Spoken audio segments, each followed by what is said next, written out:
So to introduce myself, I'm Saif and I'm a senior growth manager here at Yodel Mobile with over 8 years of experience in helping brands with product direction.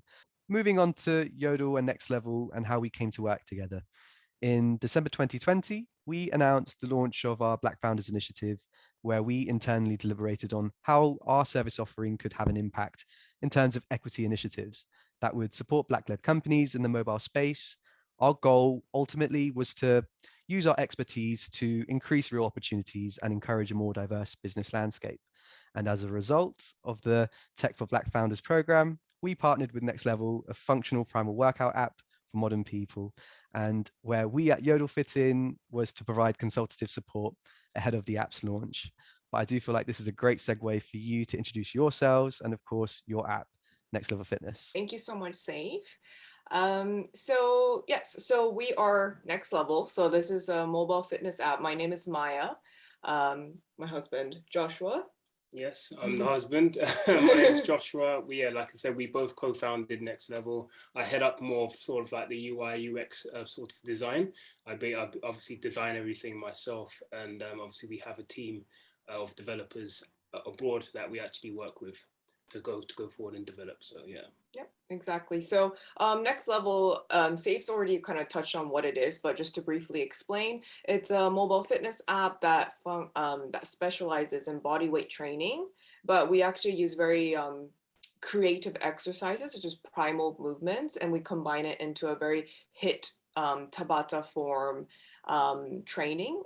Thank you so much for that. And so I feel like this moves us nicely onto the support we provided you over the duration of the project. So very high level, it can be segmented into 3 areas, right? So pre-launch support, ASO, and creative. And within the remit of each of those 3 segments, the activity comprised of audits, strategies, tool recommendations, and frameworks for app success, and what that activity should be, how it's prioritized, and of course the KPIs you'd want to impact. So question number 1, what was the reason you decided to develop the app and the core mission behind it? Yep, absolutely. So I'll speak on behalf of both of us. So Joshua and I actually come from very diverse backgrounds. We grew up in different parts of the world and culture.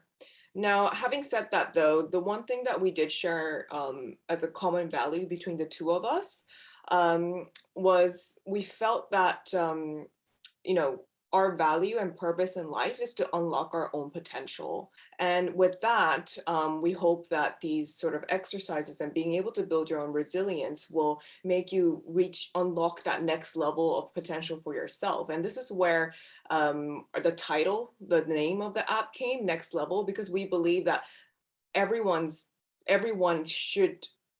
can use their time wisely and be the best version of themselves. And my level is different to his level, but the whole point is that we're in our own race, not competing against anyone else except yourself, and just being that best version of yourself. We all have that opportunity to be the best versions of ourselves, and working with you guys, of course, like it was really nice to work with a company who really their main aim was to essentially try and facilitate that. And I really appreciated working with you guys and the commitment that you have to kind of helping people help themselves in that sense. So yeah, in terms of the next question, so question number 2, what were your objectives ahead of the launch? Well, I'd say, Safe, that we did struggle quite a lot, definitely at the beginning, and we'd have that feeling of being overwhelmed with all the things that we have to do prior to our launch, and it almost felt like we had to kind of get everything done, but didn't actually know what was actually important, because there were so many things to do, like I'm sure a lot of small businesses do go through.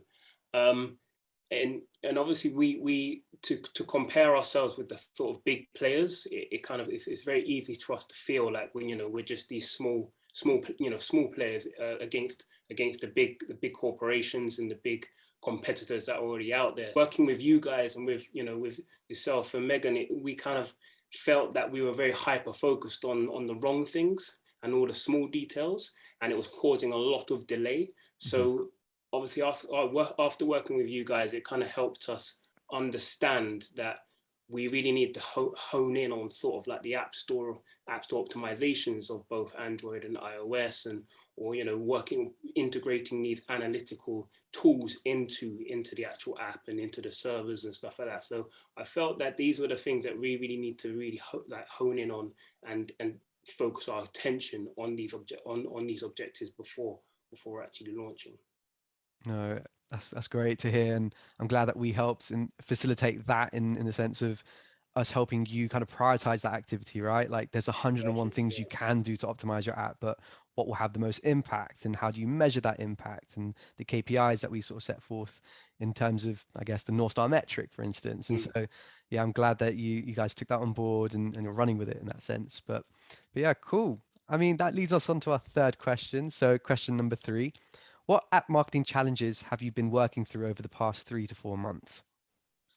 Yeah, so Joshua kind of explained quite a lot of like the predicament that we were under, the challenges of, being heavily focused on the wrong things. And that was a really, I cannot even stress how much we were doing that.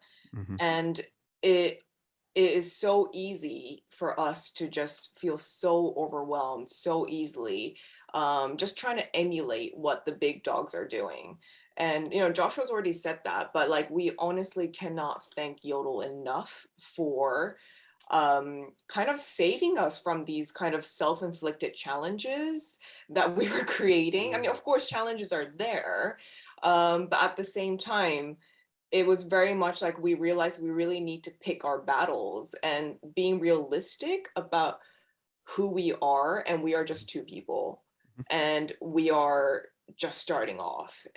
I think we were just like spreading ourselves too thin. So instead of kind of trying to do everything, we're now focused, we focused more of our attention on what he said at the App Store optimization and Google Play Store, and also just really focusing on our USP, so our unique selling point, and just making sure that our branding and our message is always consistent with that. So that really was the way that we can differentiate as ourselves and also just be ourselves authentically without trying to copy other people. Thank you for sharing. And I think it goes to one of our ethoses where you don't have to be clever or smarter or better than the rest, just more disciplined, because what you were saying, Maya, is that that level of consistency will kind of compound. Yeah, thank you very much for sharing that. I will move on to the next question. So question number 4, what strategies have had the most impacts and have been the most beneficial? The analytics tool has been a fantastic addition to the whole game, helping us shape the app for improvement, for longevity. And instead of us just kind of trying to guess what people are doing, we can actually see what people are doing. Social media is there, and that's great. It's we see that as an extension of our branding. But if the store where people actually buy the product doesn't actually display what we're trying to sell or I guess provide to the users, then it kind of defeats the purpose. So that's been another helpful strategy, I suppose, that we've been able to implement through Yodel. No, brilliant. Yeah, and I think throughout the duration of our project, I'd always say, like, intuition will only take you so far, right? And ultimately, it's the data that you get that can drive product direction, tell you about churn, the most used features, and how you can kind of build off of that. And so ultimately, yeah, I'm super glad and chuffed that you find value in the tool recommendations that we set forth. And ultimately, even the ASO, I know you're so hands-on, Joshua, that you're the one who was producing the screenshots yourselves, and in terms of just feeding into that sort of direction with just general best practice, but also just learnings that we have, and then taking that all together with your value propositions. I think we produce some really beautiful screenshots, and ultimately you were the one who produced them. But I think, yeah, with that direction, it turned out really, really well, and I'm glad that we could help in that regard too. Yeah, thank you. I mean, it really is about just on putting your app out there, and then the market shapes it for you. That's literally what happens. Yeah. Definitely agree. But yeah, I mean, that takes us to our last question. So what stage is the app currently in, and what is your vision for the next few months? I'd say, well, at the moment we did actually launch the MVP, so on our iOS app just over about 2 weeks ago now. The Android version will probably be released quite soon, maybe end of this year or beginning of next year. We'll see how we get on. But currently, going on from the last question, we already have received through our analytics some feedback. So going forward, we really want to focus on the next few months is the actual onboarding process, just making that a little bit more streamlined for a bit more a better experience for our users, especially on the user experience side. Make it a little bit more clear, introducing possible programs that give them a little more guidance as well, rather than just throwing them into a deep end full of unlimited number of workouts. Absolutely. really helps. So just giving them a little bit more guidance in terms of like a plan or a program. So I think that would be the vision over the next couple of months, just in terms of, you know, really honing on and really solidifying the sort of onboarding process. I wish you all the best of luck. I mean, thank you. Ultimately, I think that concludes the video case study. So I'd just like to thank you both very much for taking the time to speak with me today. For sure. Thank you so much. Thank you very much, Saif. It's been a pleasure. I appreciate it.